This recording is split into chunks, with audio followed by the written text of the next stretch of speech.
Yeah. Okay. Thank you. So it should be working now. I'll just get in there. Yeah, I'll just get myself muted on that. Perfect. Okay.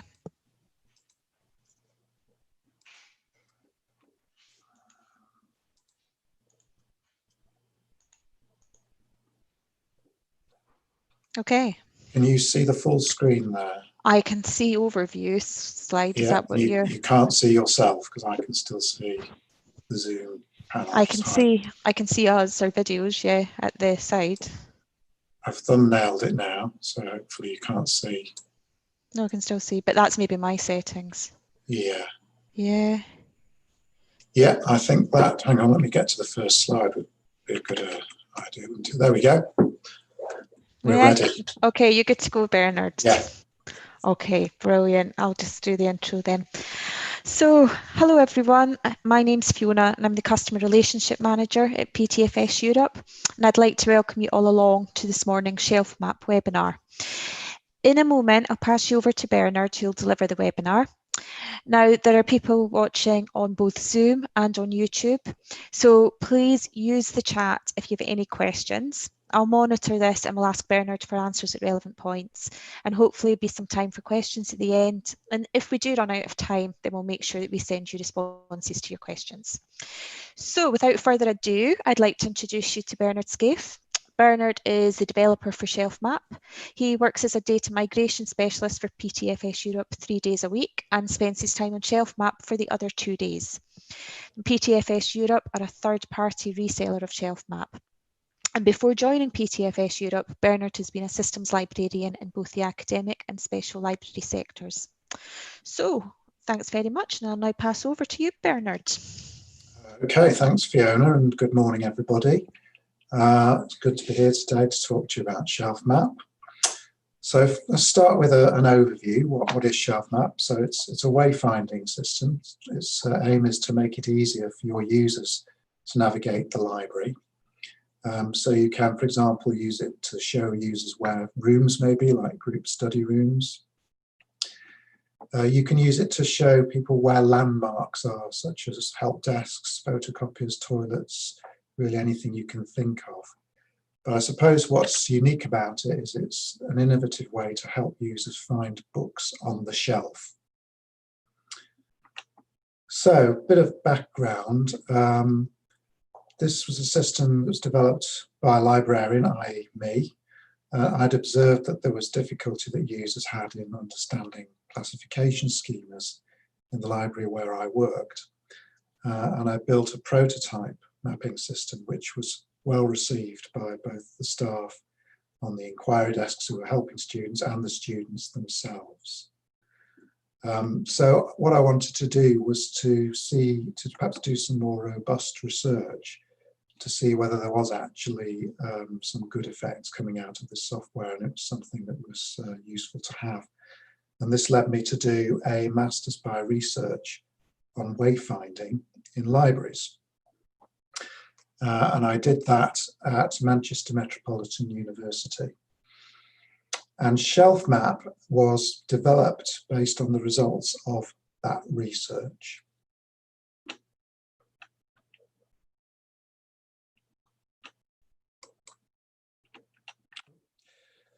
So, Shelfmap was installed at Goldsmiths University Library in 2017. And in the research, that was used as the case study environment. So it was case study research, basically.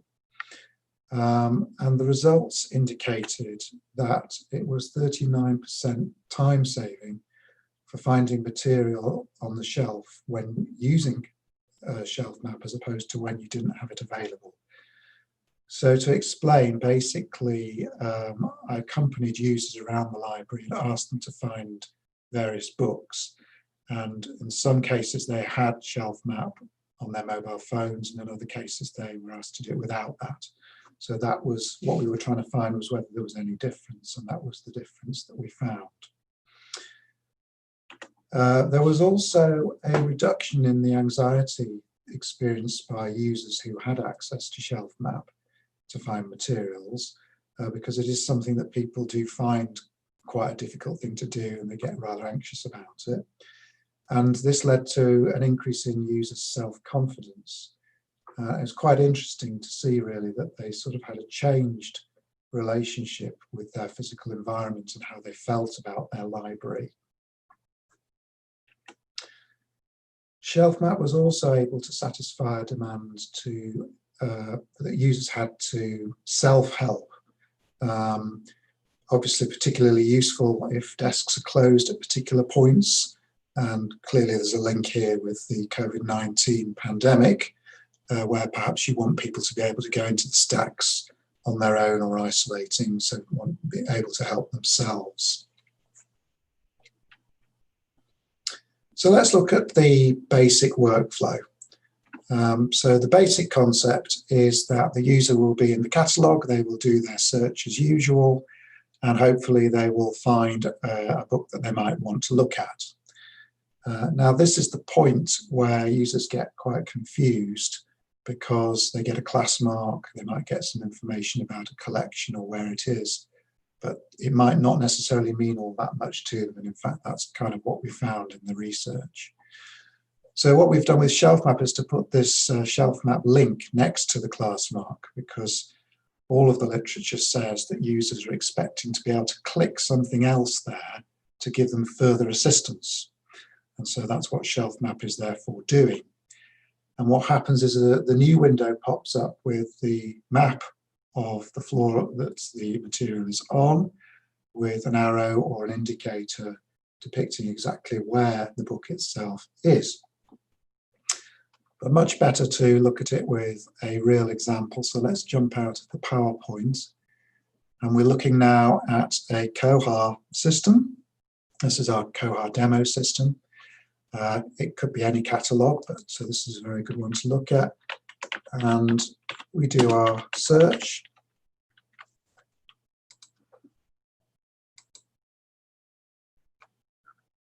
And there, as you can see, we've got our results. And this is the bit here which I'm highlighting now that the users find so difficult to understand. People don't necessarily really know what call numbers are. Some universities have quite obscure call number systems. Not everyone uses Dewey. But as you can see, next to it, we've got the Shelfmap link, it says show on Shelfmap. So we can click on that, and up will come a window showing, hopefully, where the item is. There we go. So there we've got, on this one, we have a blue drop pin showing the stack in which the book is located. And I'd like to now just go through the screen a little bit, telling you what the various elements are. The first thing to note is that you're able to move the plan around. It's a 3D plan, so that you can move it around to orientate it according to where you might be. You can zoom in, you can zoom out. So if you were at the entrance of the library, then you might put it like this, so that you can see you just need to walk down and then you turn left, for example. So the screen defaults to this 3D view, but there is also, with these yellow buttons on the left, the option to be able to look at an overhead view. So I click that, we're now looking at the overhead view. The reason we have that is that if you're in a very, very large library, then the first thing you might want to know is what end of that library is. So what end, sorry, that the item is located in the library. So when you are aware of that and you've kind of wandered down to that area, you then click the 3D button again to give yourself a bit of a more detailed view as you get closer to the item. On the top left here, we have the class mark of the book, so you know what you're looking for. On the right here, we have the floor level indicator. So if you watch that as I refresh the screen, you'll see what that does is it counts up and down the floors to show that it's going to a particular floor and to give the movement. For library materials, this number in the blue box here, the 6, is to indicate the stack side that the book is located on. Now this is optional, but Goldsmiths found this to be a really useful helper to the student. So that what we did was we marked up the stacks with blue signs branded the same way, so that it was rather like if you're in a supermarket, you could say, well, that book is on aisle 6. And the users loved just being able to wander down there and get to the aisle almost immediately. And the other thing to point out is that you can, this is totally device neutral. So if you're on a mobile, and many people who use this are on a mobile, the thing will basically resize itself correctly so that you can view it on a mobile phone. You can do it in portrait or landscape. And you can do the same thing about moving things around, zooming in, zooming out, etc. There's the 2D view for that. Things are a bit more compact here. We have the title of the book just in this bottom left-hand corner. So we make the best use of the screen real estate that we can. So let's flick back to our PowerPoint now.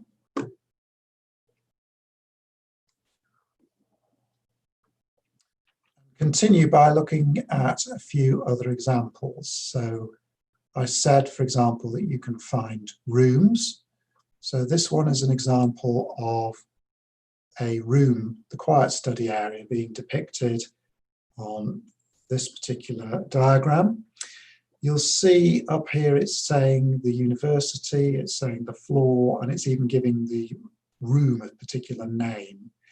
This is all totally configurable in the system, so different universities or public libraries or whatever can decide exactly what level of information they want to provide in different situations, and that's all configured in the administrative area that I'll talk about in a bit. But you can see here's the room being depicted, and you can move it around as before. This is a question that anyone on help desks is very familiar with. Can you tell me where the toilets are, please?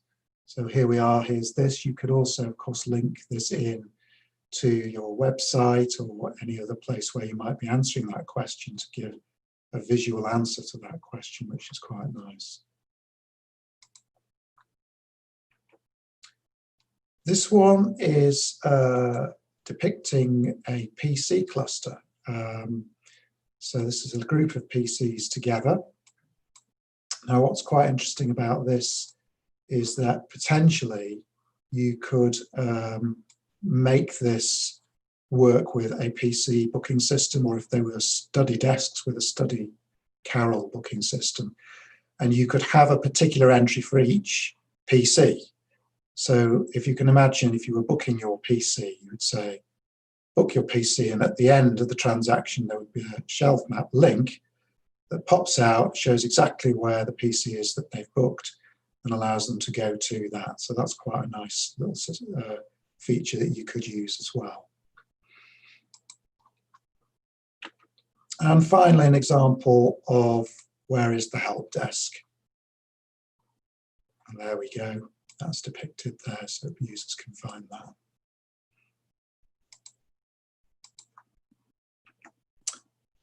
So I'd like now to turn a little bit more to some of the functional detail that is included in Shelfmap. So the first thing, Shelfmap can cater for multiple branches. So if if two different branches have the same book or whatever, then that is perfectly easy to cater for. And we do this by offering a site selection screen so they can choose which branch they wish to go to for the book itself. It can also handle multiple classification schemas, and it's working very well with Dewey, with Library of Congress. It has worked with in-house classification schemas and multiple classification schemas in the same site as well. So if you have more than one, I certainly worked in a place like that, it can handle that. And it has a functional UDC module as well. You can distinguish between open and closed shelf stacks. That is to say, you might not want to have a shelf map available for closed stacks like stores, so that's configurable so that no shelf map link would appear there. Obviously, if you're on your catalogue, you wouldn't want it to appear next to an ebook. All that kind of thing is catered for. And you can cater for multiple copies of the same book, but in the same library, but different locations in that same library. So here's an example of exactly that. This is the Oxford Dictionary of English Proverbs. It's actually in 2 places in Goldsmiths. And what happens when you pop out from their library catalogue, Shelfmap would give this intermediate screen, select a screen, and you would choose the particular branch that you want to look at that book in.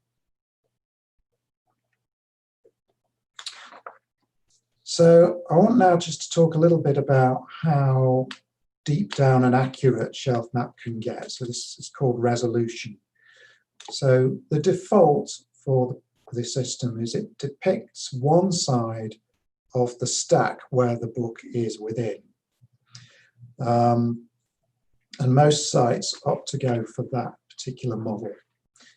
However, there are opportunities, if you wish to go to a more granular level. So in this setup, the site has chosen to go to what's called bay level.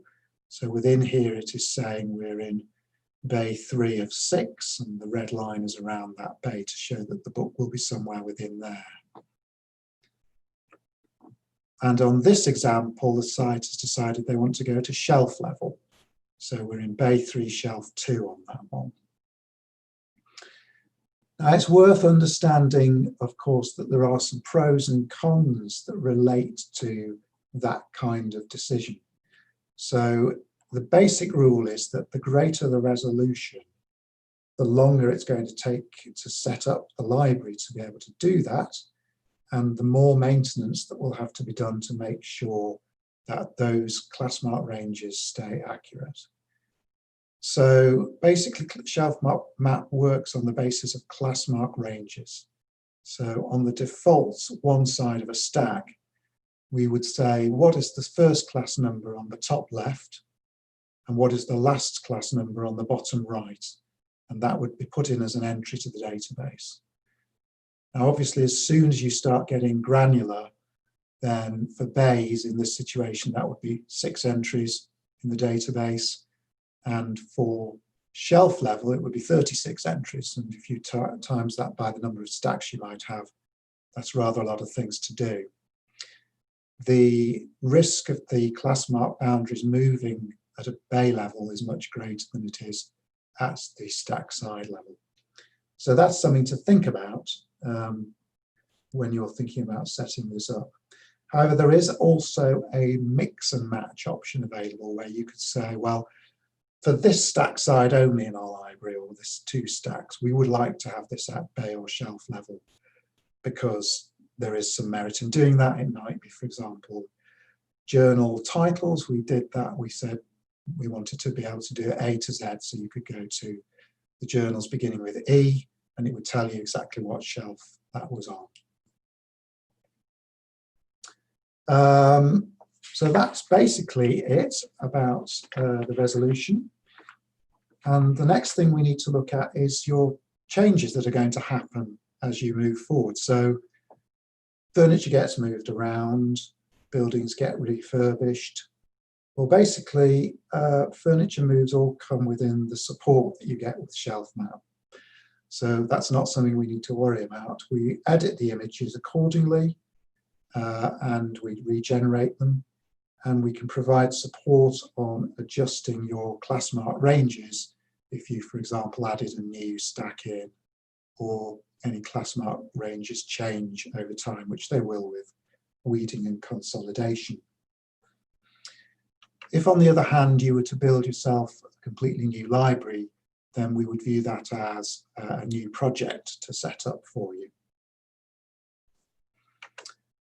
So I mentioned weeding and consolidation. It's a good idea to go around your stacks every so often and check that you're end cap signage is right. We actually found in the research I did that some of it was not, which was quite interesting, quite confusing for the user.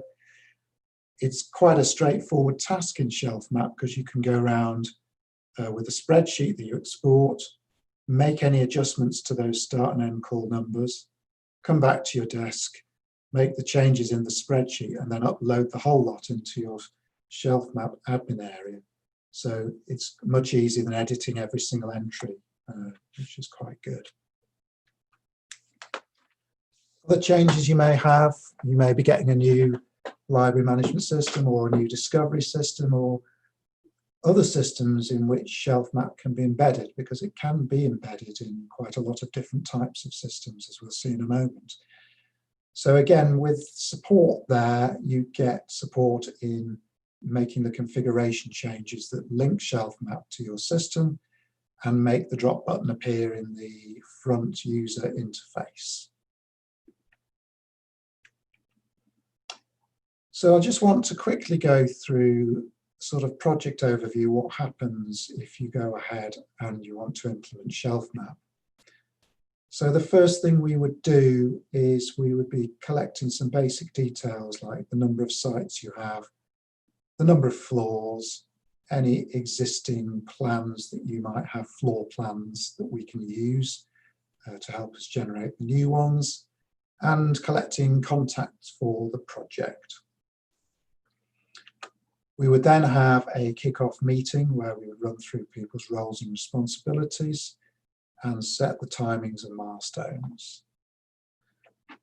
We would then do a site survey, which is basically taking a lot of photographs, making some sketches, and from that we create the original or the initial images, which are sent to the site for proofing. So any corrections there might need to be are sent back by the site, and those are then updated. When we've agreed proofs, we create a test instance of Shelfmap, which is made available for you to look at. There's then a testing and feedback stage where further amendments are made. And when those are ready, we're ready to create the live instance. And the final step is to add Shelfmap to your discovery system so that the drop pin appears in the right place and people can use it. And optionally, there is extra training if you want to try and get as much as possible out of the configuration options that are available in Shelfmap. So shouldn't be any particular surprises for any of the users that have gone through a Cohar project plan. It's a very similar sort of operation, really. A little bit of information about the metadata that is used. So I've already said class mark ranges are basically the bedrock of Shelfmap, the start and end points of class marks within stacks or bays or shelves. But we also need some information about the library, like what library management system you're on, probably Cohar, how many floors there are, and quite a few configuration options that you might want to, it's very themable, and you can customize your Shelfmap to match your branding requirements and color schemes and all sorts of things that you might wish to. We have to collect that information. Obviously, very important, we need to get your locations as reported or as listed on the library system so that Shelfmap is able to know which collection it's talking about, where you may have a class mark that is the same as another class mark for another item in a different collection. So, in terms of integration with front-end interfaces, for discovery, these are the systems that it already works with. We've done Cersei Dynix, Cohar, you've just seen, and both versions of Primo. So there's no problem with any of those systems that you may have. Basically, we use the library management system's web services to find the bibliographic number in question, and that's what Shelfmap uses to bring back the correct location and map by using the Library Systems web service.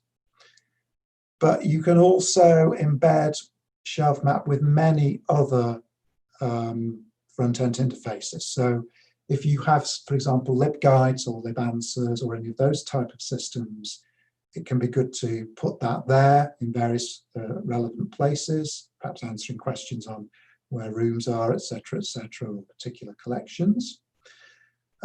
We've mentioned those room booking and PC booking systems that you might have. Again, opportunities to embed it there. You might want to embed it with your website, no problem. You might want to be able to use links in your LibChat system. Again, that's no problem. And another system to bear in mind is your reading list system. If you have something like Tallis, Shelfmap can be really good to point people to those recommended readings and get some signposting going on that might increase the uptake of those readings because people can find the materials more easily.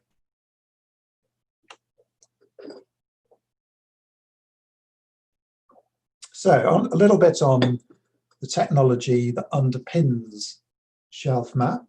So it runs on a Amazon Web Services instance.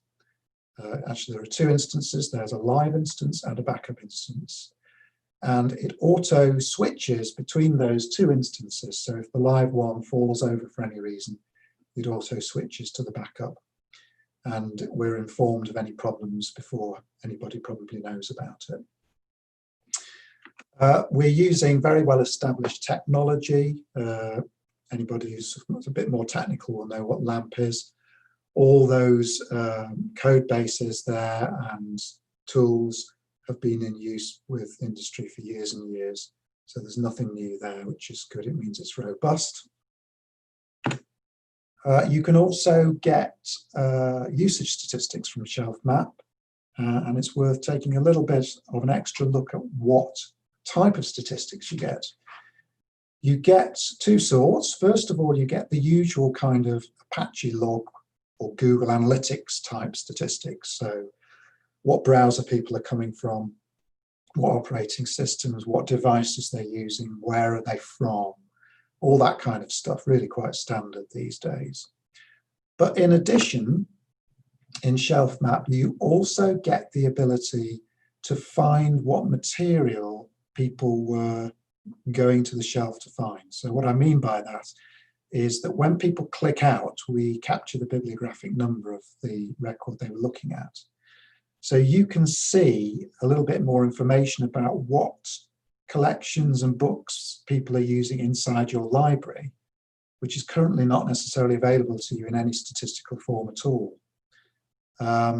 So if you do that, it's quite a nice tool to be able to do some collection development, because you can say, well, we know that users didn't just look up these books. They went to try and retrieve these books. So these are the books that people really want. And that can be used to tailor any collection policy and perhaps make it even better honed than it is already. And yeah, optionally, you can also include Google Analytics code if you wish to do that. That's very easy as well. So turning now on to some information about support. So when you sign up to Shelfmap, you get annual support. That covers things like the remote hosting. It covers the application support, the usual things that you would get. So the sort of things that it would give you are help with embedding Shelfmap into any front-end interfaces that you might have, like Primo or LibGuides or all the things I've said.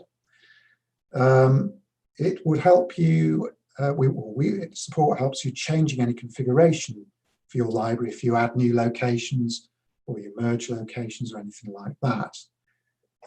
And of course, for maintaining your classmark ranges, getting those spreadsheets uploaded and keeping things up to date and those sorts of things. And to that end, each customer actually gets their own admin area where they can perform those tasks for themselves if you wish. So that's screenshots showing the login for a particular institutional dashboard. And that is showing the table of class mark ranges for that particular site, which you can search through like that. That's also the place where you upload your spreadsheet to overwrite previous entries if you've updated those call numbers.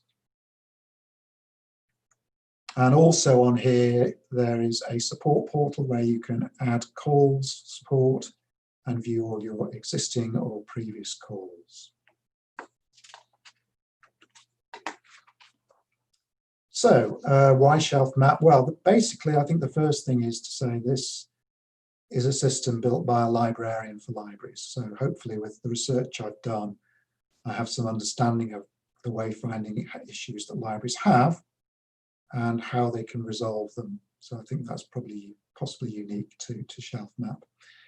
It's got a very modern, flexible interface. It's device neutral, it's intuitive, and it allows you to open up your library space to your users in a way which, particularly at the moment, is quite a nice thing to be able to do. Very competitive setup and running costs. I should have said a bit earlier that it works with two costs. There is a setup cost for the project and then an annual support cost for running. I believe that the system can drive higher usage of your print resources because people will be finding the books that you've spent a lot of money buying, and they're really only of much use if people can find those books. And they'll be finding those recommended readings from the reading lists. So you'll be getting better value for money from your book budgets as a result. It also allows you to make some further enhancements to self-service, and obviously this is an area that was under development already, but with COVID it's probably going to develop even further. So, you know, it fills a gap for self-service where libraries may be closed. If you're a 24/7 library and you can't have the desks open all the time, students may be in there but still be able to help themselves. It also allows you to free up some library staff time potentially for some more value-added professional activities for them to do. And I think it gives a positive contribution to the user experience. It allows for reducing stress levels, allows students to concentrate on what they're there for, which is studying rather than retrieving books. It's lowering the barriers to getting those books you want, so that's all good stuff. So there we go. That's my quick run through of Shelfmap, and I'll be happy to take any questions. That's fantastic. Thanks very much, Bernard. Nobody's posted any questions on the chat, Okay. but now, and neither on YouTube. Oh, there we go. Joe's got a question now. All right, cool. So would the shelf map option appear for on-loan items, as people don't always see that? That's a very good question. I spent a little bit of time thinking about that. And one of the things I decided fairly early on was that I didn't want to make Shelfmap be a library management system. So it tends to be very light in the functionality in that respect with regard to on-loan items. Partly also the decision there was made because even if the item is on loan, the user may still want to go to that location because they want to find a book that is very similar to that book that's on loan. So the default would be that it would show next to on loan items, yes. Yep. If the site really found that that was a problem, it would probably be possible in the embedding in the front user interface to put some kind of logic in there to hide the button from using the discovery kind of end instead. Yeah, I agree though. I mean, just because one item's on loan, you know, doesn't, you know, they could direct them to see what else is similar. So that's it. Yeah, we didn't want to shut off any avenues really. Exactly. Yeah. So Joe says thank you for that response. Anybody else got any questions for Bernard?